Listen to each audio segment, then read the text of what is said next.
During the month of May, gypsy moth caterpillars in many areas of central Mass can be a common sight. Communities south of Worcester often see the most of the insect. The caterpillars eat leaves, and repeated defoliation can lead to the death of trees. Our Roslyn Flaherty spoke to homeowners today. She joins us live now with the details. Roslyn? Brittany, places like Northbridge and Uxbridge are already seeing a lot of the little creatures crawling around. Experts say all the rain and cold temperatures could be the key to keeping the number of caterpillars down.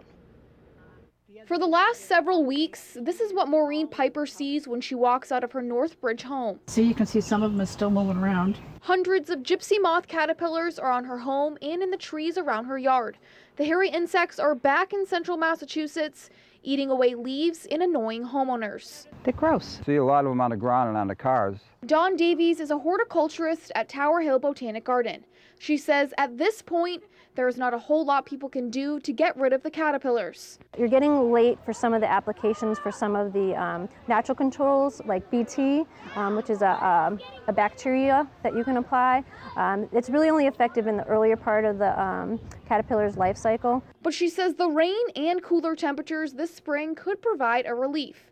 The conditions allow a certain type of fungus to grow, keeping the caterpillars in check. It's something experts haven't seen in a few years due to the drought. The insect, it sort of gets into their digestive system, and sort of they can't properly digest and feed anymore, and eventually they die. According to the Department of Conservation and Recreation, last year was the worst amount of gypsy moth defoliation since the 1980s.